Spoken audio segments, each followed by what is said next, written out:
Bringing the game to Wembley, Rugby League's Challenge Cup was a distinctly northern affair. It had been played over all the north. The very first final in 1897 saw Batley play St Helens. The statistics tell something of a story of those early difficult days. 13,000 fans turned up and paid gate receipts of £624, 17 shillings and 7pence. Batley won the game against St Helens 10-3 and repeated their success in 1898, defeating Bradford 7-0. On that occasion, 27,000 fans turned up. In 1899, Oldham enjoyed success, with the Challenge Cup slowly but surely gaining stature. Prior to 1929, Batley won the trophy 3 times, as did Oldham, Swinton and Huddersfield. Hull lost in the final 5 times, including 3 consecutively between 1908 and 1910, and a replay in 1910. The decision to take the Challenge Cup final to Wembley in 1929 was a gamble for the game, but one which clearly paid off. To some extent, it had been a reaction to soccer, who'd taken their first final there a few years earlier in 1923. The crowd was 41,000, who paid £5,600 in gate receipts. The clubs received £350 each. Wigan won the match 13-2. Their side included the legendary Jim Sullivan, the most prodigious point scorer the game has ever seen, and he scored the first points at Wembley.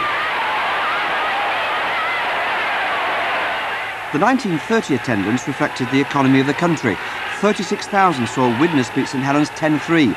Widnes and the Stripes proved too strong on the day, and they carried off the trophy for the first time in their history. With the game facing its toughest financial crisis because of the Depression, the 1931 final was a difficult one. And yet, over 40,000 people saw Halifax capture the trophy for the 3rd time in their history. It was a superb display by Halifax, the feature being 2 tries from Laurie Higgins and a penalty try from Ivor Davies. But the final try was the pick of the bunch. Who says the game is faster in the 1990s? The 1932 final was staged at Wigan because Wembley was booked for soccer. But in the following year, royalty in the form of the Prince of Wales came to a final for the first time. The biggest crowd to date for the Challenge Cup, just short of 42,000, saw Huddersfield beat Warrington 21 points to 17.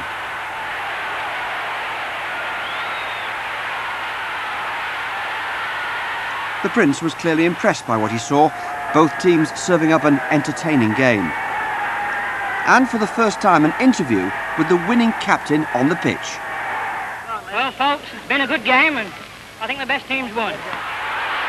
In 1934, Hunslet, one of the great names of rugby league, beat Widnes 11-5. Len Smith scored one of Hunslet's tries.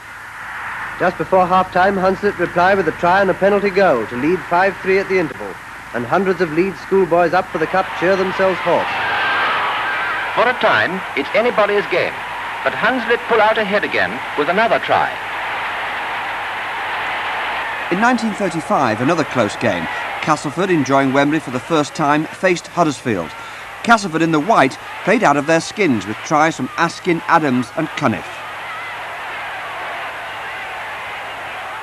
For many, it was a first trip out of Yorkshire and provided a day to remember. Castleford parading the cup on the traditional lap of honour. Between 1936 and 38, there was no coverage of the final.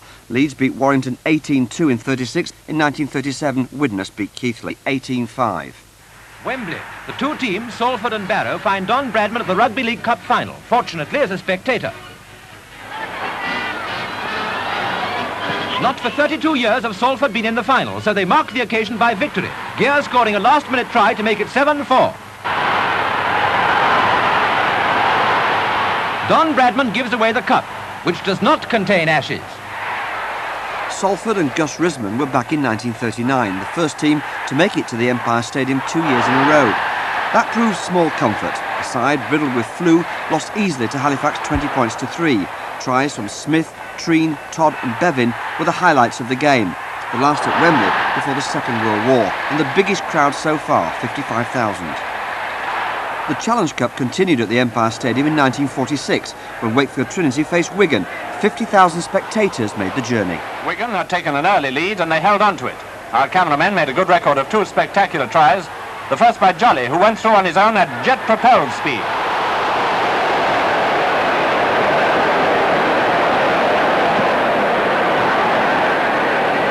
The other was a brilliant effort by Cunliffe, who cut through the enemy where it looked almost impossible. When tackled, his pass sent Nordgren over to score.